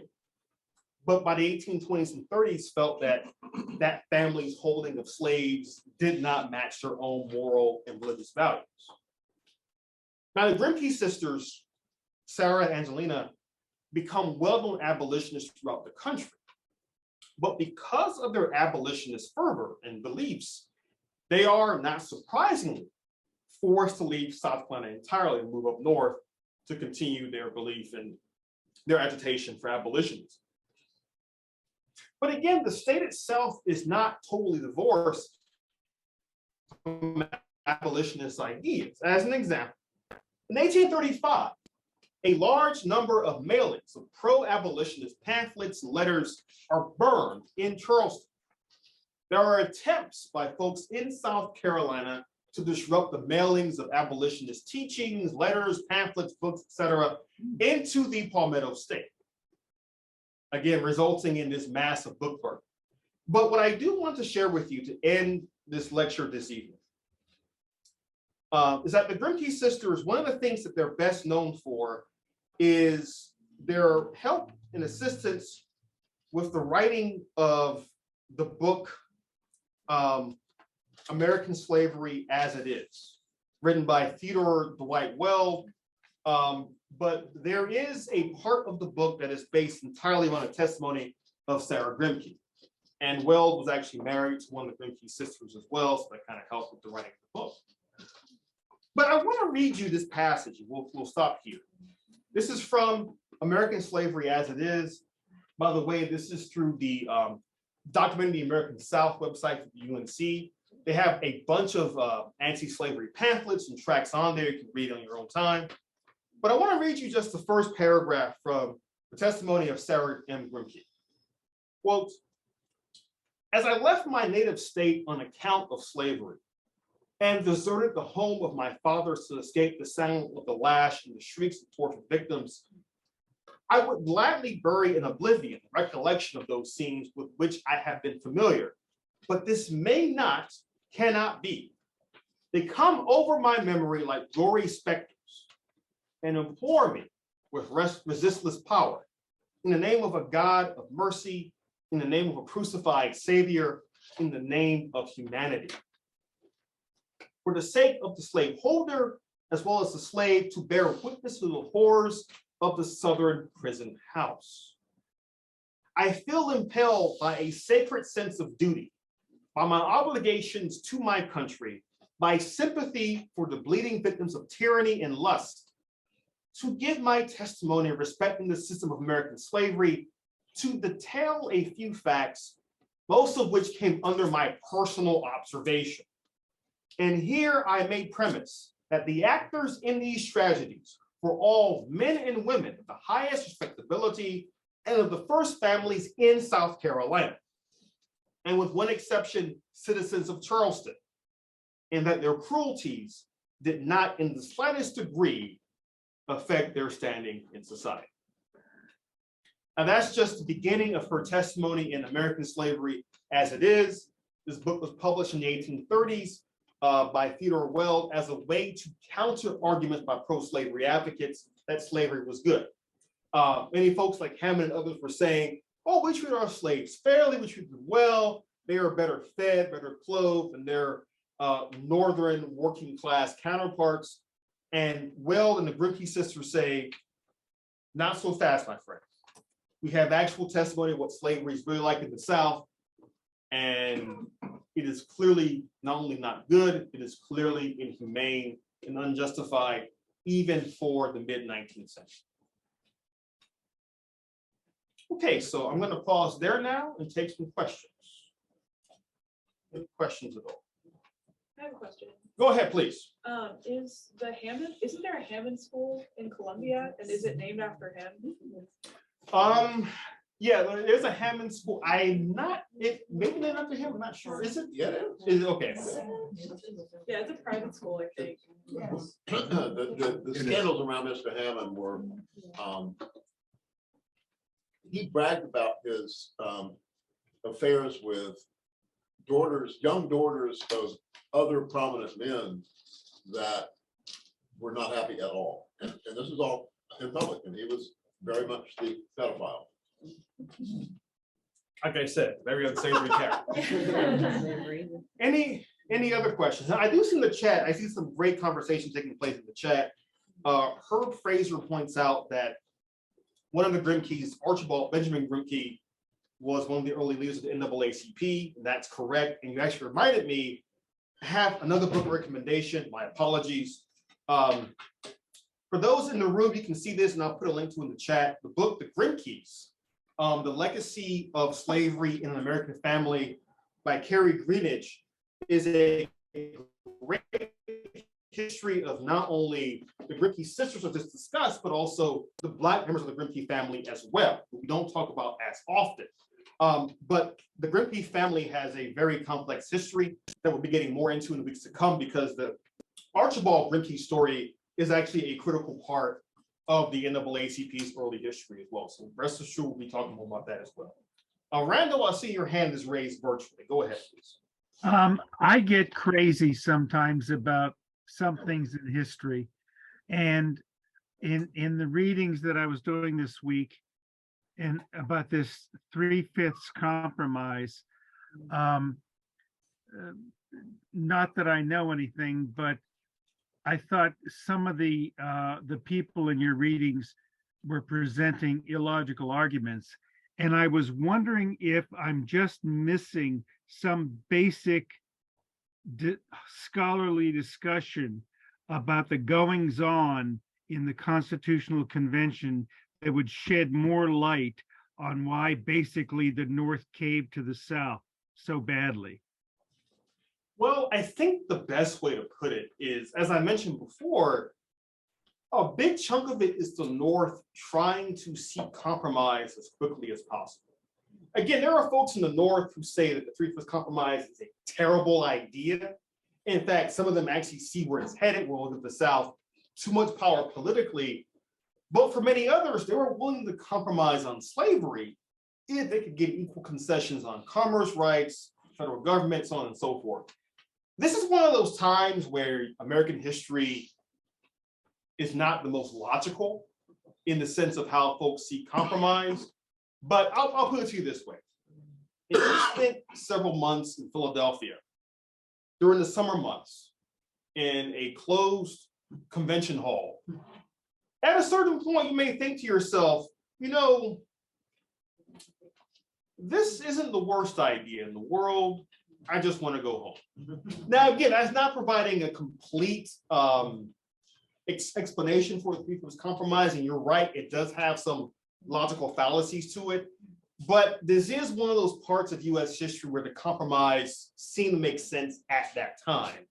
But as history would show, it became a disaster in the long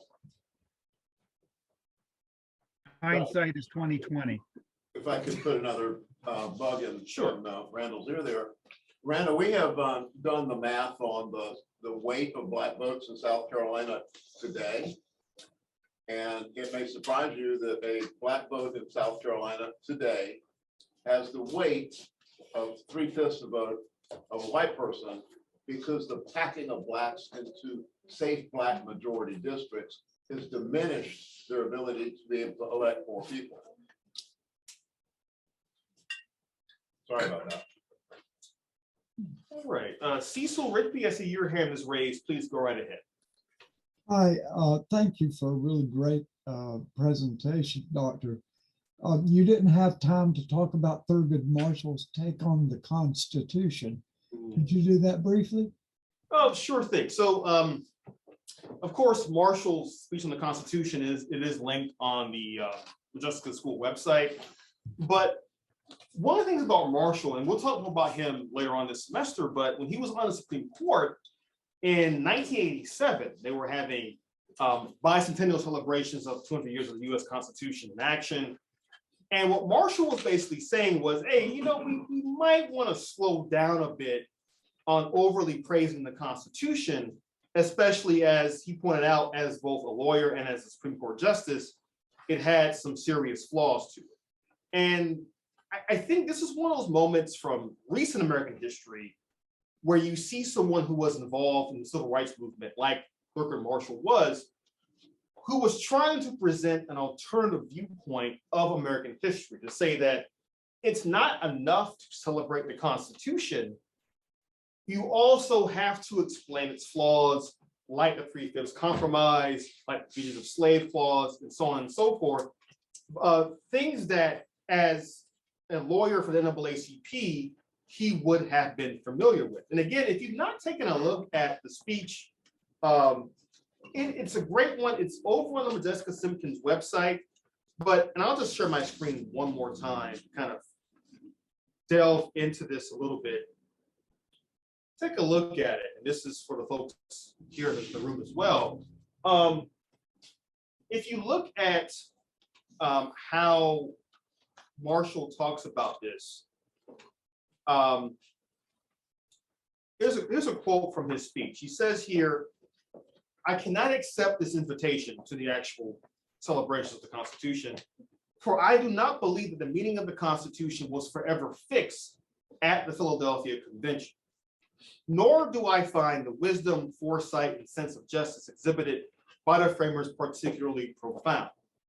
To the contrary, the government they devised was defective from the start, requiring several amendments, a civil war, and momentous social transformation to attain the system of constitutional government and its respect for the individual freedoms and human rights we hold as fundamental today.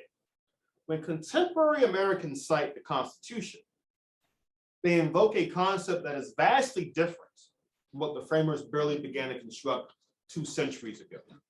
Now, one thing to keep in mind too is that when we're talking about the Supreme Court that Marshall served on in the 70s and 80s, it was a court that had become much more conservative than the preceding Warren Court that was at the forefront of civil rights and civil liberties laws, et cetera.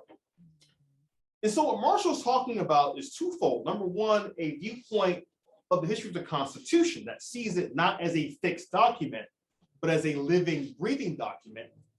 And Marshall was also kind of sending a broadside at his more conservative counterparts in the court, who in the 80s and up to today, of course, are arguing for a originalist interpretation of the Constitution. That is to say that the Constitution was fixed at that time, and we should follow its ideas and its language and its laws as they were written back then. Marshall and his ilk were saying, no, you can't do that. it doesn't make any sense. And that paragraph points out why. He's like, the Constitution itself was revised from the get-go numerous times. And in fact, there are some historians, and let me apologize for the soapbox here, but there are historians like Eric Foner, who we'll talk more about with Reconstruction, who argue that if you actually take originalism as a doctrine of legal theory seriously, then what does that mean about the Reconstruction amendments? The 13th, 14th, and 15th Amendments that ended slavery, guaranteed national citizenship, and guaranteed Black men the right to vote. If you take those documents as originalist documents and enforce them the way they should be enforced, the government would look very different. You have a much more robust federal government on the issue of civil rights. And that's not something many originalists actually want to do. Look at what they're saying in the Supreme Court.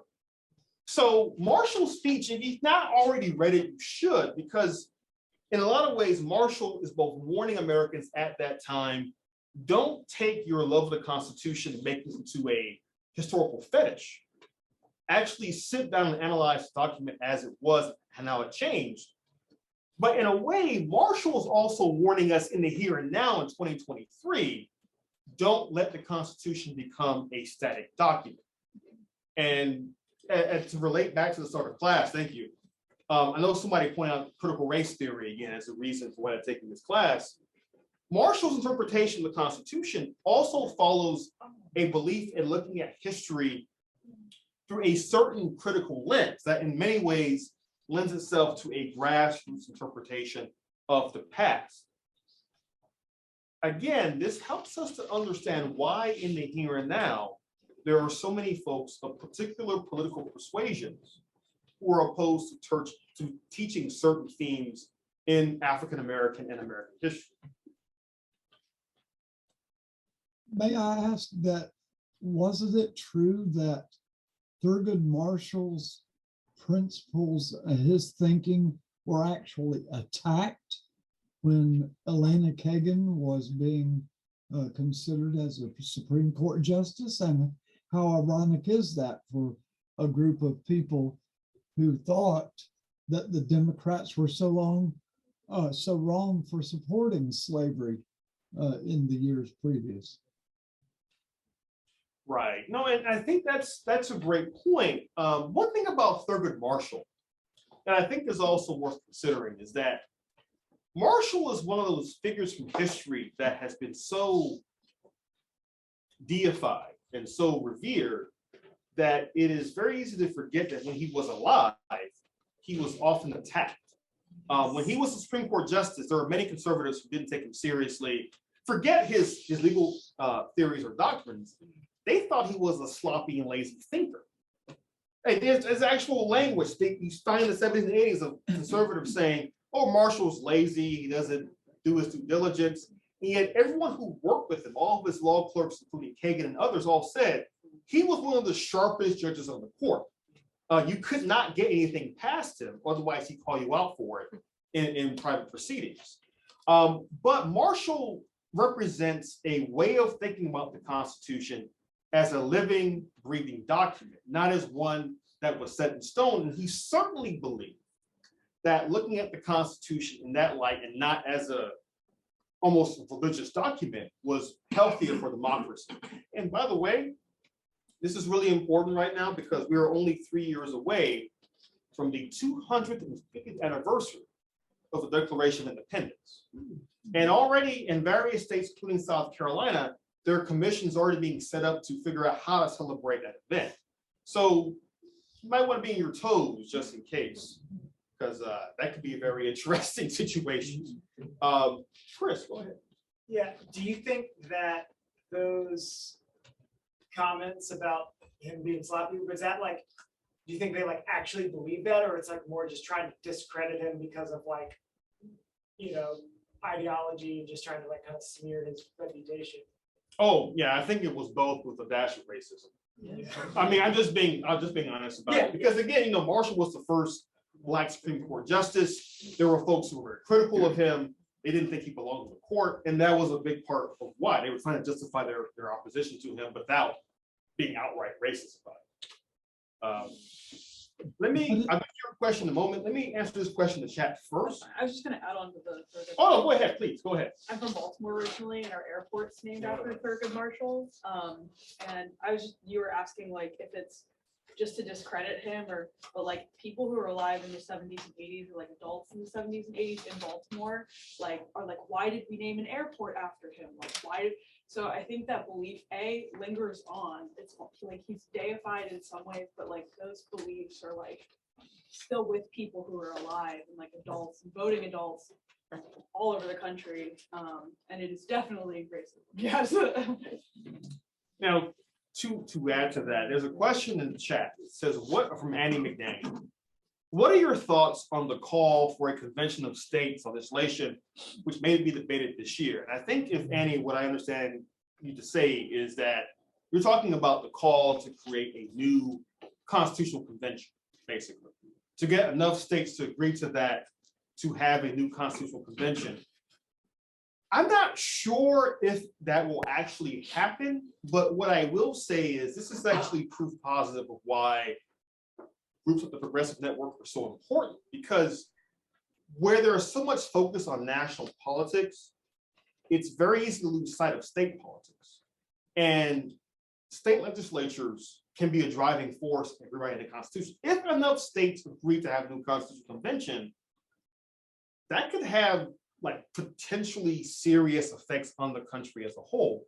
Again, there are some on the far right, especially who are pushing for a new constitutional convention because they want, let's just be honest about this, they want to rewrite, if not outright erase, parts of the modern federal constitution, especially parts that relate to small d democracy, representation of government, and so forth. And their idea is that if they can create another constitutional convention, they could eventually get their way. I mean, again, we're all living in a very interesting time in terms of debates about the Constitution, debates about states' rights, debates about, for example, expanding the Supreme Court. All these things, again, have a history. And my hope is that the Modjeska School will go some small way towards helping to explain how that history still affects us in the here and now. But Annie, to answer your question, I kind of hope that convention doesn't happen. As a historian, it will be kind of cool to see that in action. As a citizen, it'll be gravely concerned. All right, so it's 8:29. Next week, we're going to get into the Civil War era. So you notice I ended with abolition. Next week, we're going to talk about westward expansion, how the states secede from the Union, and how the Civil War, depending on who you ask, either a disaster for South Carolina or really a long time coming for the Palmetto State. Right, I think that. Well, thank you, Dr. Greene.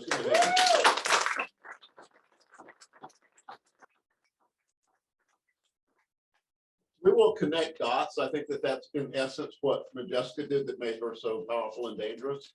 And that going back and understanding the elements that Dr. Greene is touching on through history and how they color history as we move through the eras to today is what it is that some people call the critical race theory. And I consider it as much white history as black history, because the white people are the ones who are writing and making it. And so I appreciate y'all sticking with it, and do feel free to comment, critique, and pay your tuition. Thank you very much. Don't have to leave now, but we're going to tell our friends on Zoom land bye. Good night, everyone. Thank you for sticking it out. Good evening, everyone. Good evening, everyone. Good evening, everyone. Good night. Good night.